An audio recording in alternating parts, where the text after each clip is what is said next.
Bonjour à tous. Je voudrais vous parler aujourd'hui de comment accueillir une situation qui ne nous convient pas dans notre vie.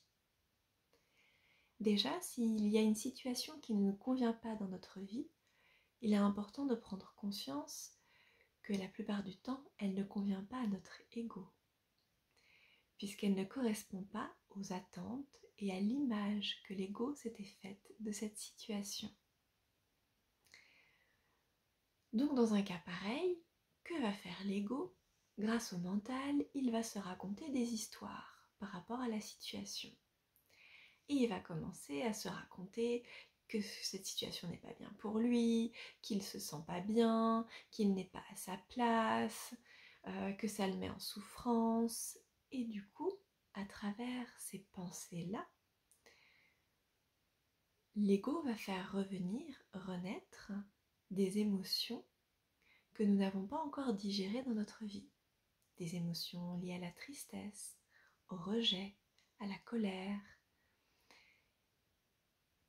plein d'autres émotions que l'on peut qualifier de négatives ou de basses. Donc l'ego, à travers ces émotions-là qu'il fait revenir grâce aux histoires qu'il se raconte, eh bien il résiste à l'expérience qui est proposée par la vie.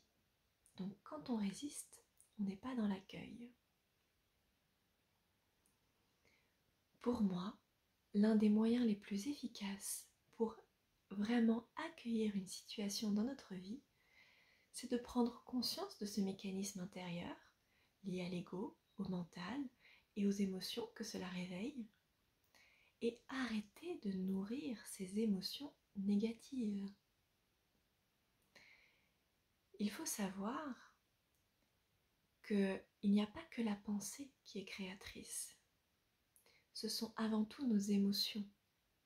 Nos émotions, notre état intérieur, notre ressenti intérieur est ce qui nous permet de communiquer avec l'univers, avec l'énergie, avec la source, appelez-le comme vous voulez. À ce sujet, je vous invite vraiment à lire le livre de Gregg Braden, La Divine Matrice, où il explique très bien cette manière de fonctionner dans l'univers, cette manière de communiquer à travers nos émotions. Et il s'appuie notamment sur les recherches en physique quantique. Donc c'est nos émotions qui nous permettent de créer. C'est nos émotions couplées à nos pensées qui permettent de créer, et pas la pensée seule. Donc plus on va être dans cet état intérieur, cet état émotionnel de « je ne suis pas à ma place, je ne me sens pas bien, je suis dans le mal-être », et que l'on va continuer à l'alimenter avec les histoires que va se raconter notre mental, eh bien on entretient cette situation. On demande à l'univers de continuer à nous l'envoyer.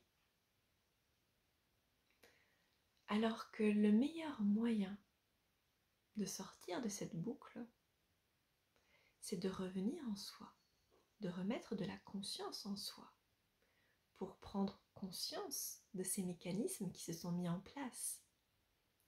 Et ensuite, c'est de venir apaiser nos émotions et arrêter de nourrir ces émotions négatives avec nos histoires. Donc à chaque fois que l'on commence à se raconter le « oui mais », par exemple, c'est de venir prendre conscience qu'on est parti dans ce « oui mais », prendre conscience de son état émotionnel et revenir à la neutralité. Que cette situation ne nous fasse plus rentrer en réaction, mais que l'on arrive à rester au moins neutre dans cette situation. Neutre, ça ne veut pas dire s'en détacher complètement. Ça veut dire la vivre sans que cela vienne réveiller d'émotions négatives et d'histoires négatives que je peux me raconter à ce sujet. Et pour vraiment transformer cette situation qui ne nous convient pas, eh bien c'est d'apprendre à trouver de la joie. Ça peut être trouver de la joie dans l'enseignement qui nous est transmis, ou c'est simplement accepter de jouer avec la vie, de se dire ok, la vie me présente cette situation, j'accepte de jouer ce rôle-là. Et plus on va être dans la coopération avec la vie, plus cela va être simple de manifester des situations qui nous correspondent, qui nous mettent en joie, parce que la vie va venir nous apporter ce qu'on lui demande. Et on lui demande comment? Avec nos émotions. Voilà. J'espère que ça a été assez clair. Si vous avez des questions à ce sujet, n'hésitez pas à m'envoyer un message.